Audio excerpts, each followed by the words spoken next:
தங்கமே உன்னைத்தான் தேடி வந்த நானே அப்படின்னு சொல்லிட்டு இருந்தவங்க இப்போ தங்கத்தோட விலையை பார்த்து தெரிச்சு ஓடுறாங்க.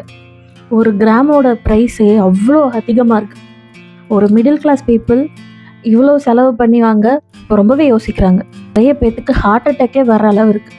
கோல்ட் ப்ரைஸோட ரேட் ஏன் இவ்வளோ எக்ஸ்பென்சிவாக இருக்குது, இது ஒரு காமன் மேனோட பாக்கெட்டை எவ்வளோ அஃபெக்ட் பண்ணும் அப்படிங்கிறத பற்றி தான் இன்றைக்கி நம்ம பார்க்க போகிறோம். First, global tension. வேர்ல்டில் ஏதாவது ஒரு டென்ஷனோ இல்லை வாரோ, இப்போது ரஷ்யா உக்ரைன் வார், மிடில் ஈஸ்ட்டில் நடந்த இஷ்யூஸ், இந்த மாதிரி எந்த பிரச்சனை வந்தாலுமே இன்வெஸ்டராக இருக்கவங்க வேறு எதுலேயுமே இன்வெஸ்ட் பண்ணாமல் கோல்டில் மட்டுமே இன்வெஸ்ட் பண்ணுவாங்க. இந்த மாதிரி இன்வெஸ்ட் பண்ணுறத சேஃப் ஹேவன் எஃபெக்ட் அப்படின்னு சொல்லுவாங்க. இப்போது இந்த மாதிரி நிறைய பேர் இன்வெஸ்ட் பண்ண ஆரம்பிக்கிறப்போ அதோட டிமாண்ட் ஹை ஆகுது.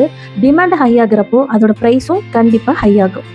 செகண்ட், இந்தியாவில் இருக்க ஆர்பிஐ மாதிரி வேர்ல்டு ஃபுல்லாக இருக்க சென்ட்ரல் பேங்க்ஸ் டாலரில் இன்வெஸ்ட் பண்ணாமல் கோல்டில் நிறைய இன்வெஸ்ட் பண்ணுறாங்க. சென்ட்ரல் பேங்க்ஸ் ஏன் இவ்வளோ அக்ரெசிவாக கோல்டில் இன்வெஸ்ட் பண்ணுறாங்க அப்படின்னு கேட்டிங்கன்னா இதுக்கு ஒரு 3 காரணம் இருக்குது. First, dollarisation. டாலரோட வேல்யூ குறைஞ்சாலும் கோல்டோட வேல்யூ குறையாது. அதுக்காக தான் கோல்டை நிறைய பேர் ஸ்டாக் பண்ணி வச்சுக்கிறாங்க. Second, sanction proof. யாராவது நம்ம கையில் இருக்க காசை ஃப்ரீஸ் பண்ணாலும் கூட நம்ம கையில் இருக்க ஃபிசிக்கல் கோல்டை யாராலையும் ஒன்றும் பண்ண முடியாது. Point number 3, currency debasement. Paper மணியோட வேல்யூ ரொம்ப குறையிறப்போ கோல்டோட வேல்யூ தான் அங்கே டாமினண்ட்டாக இருக்கும். அதனால தான் போலாண்ட், சைனா இந்த மாதிரி கண்ட்ரீஸ் கோல்டை நிறைய பர்ச்சேஸ் பண்ணுறாங்க. இதுதான் கோல்டு ப்ரைஸ் ஏறுறதுக்கான ஒரு மெயின் ரீசன். இப்போது இது நம்ம லைஃப்பை எப்படி அஃபெக்ட் பண்ணுதுன்னு நம்ம பார்க்கலாம். ஃபர்ஸ்ட், மிடில் கிளாஸ் பீப்புளோட லைஃப் தான் இதில் பயங்கரமாக அடிவாங்கும். முன்னாடியெல்லாம் 5 lakhsலேயே வெட்டிங் முடிச்சிடலாம் அப்படின்னு நினைக்கிறவங்க இப்போ 8 to 9 lakhs வரைக்கும் போகிறத நினச்சி ரொம்பவே கவலைப்படுறாங்க. இப்போ நிறைய பேர் light weight jewellery, 18K gold plated silver jewellery இந்த மாதிரி நிறைய பர்ச்சேஸ் பண்ண ஸ்டார்ட் பண்ணிட்டாங்க. Second, gold loan. நீங்கள் கோல்டு லோன் வாங்கினீங்கன்னா உங்கள் தங்கத்துக்கு எக்ஸ்ட்ரா அமௌண்ட் கிடைக்கும். ஆனால் நீங்கள் அதுக்கான இன்ட்ரெஸ்ட்டுக்கு நிறைய அமௌண்ட் கொடுக்க வேண்டியது இருக்கும்.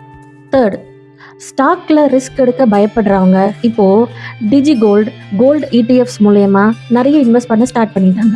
இதுதான் சேஃப் ஹேவன் எஃபெக்ட்னு சொல்லுவாங்க. அதாவது ஃபிசிக்கல் அமௌண்ட்டை விட இன்வெஸ்டர்ஸ் கோல்டில் நிறைய இன்வெஸ்ட் பண்ண ஸ்டார்ட் பண்ணுறத பற்றி தான் சேஃப் ஹேவன் எஃபெக்ட்னு சொல்கிறாங்க. அது இங்கே நடக்க ஸ்டார்ட் ஆகிடுச்சுன்னு சொல்லணும். இதெல்லாம் வச்சு பார்த்தா இப்போ கோல்டு வாங்கலாமா? எக்ஸ்பர்ட்ஸ் என்ன சொல்கிறாங்கன்னா, லம்பாக ஒரு அமௌண்ட் கொடுத்து கோல்டு வாங்குறத விட SIP, அதாவது சிஸ்டமேட்டிக் இன்வெஸ்ட்மெண்ட் பிளான் மாதிரி கொஞ்சம் கொஞ்சமாக வாங்குங்க. ஃப்யூச்சரில் ப்ரைஸ் குறைஞ்சாலும் உங்கள் ஆவரேஜ் ப்ரைஸ் கரெக்டாக இருக்கும். உங்களுக்கு என்ன தோணுது? கோல்டு ப்ரைஸ் இன்னும் ஏறுமா இல்லை இறங்குமா? கமெண்ட்டில் உங்களோட ஒப்பீனியனை சொல்லுங்கள்.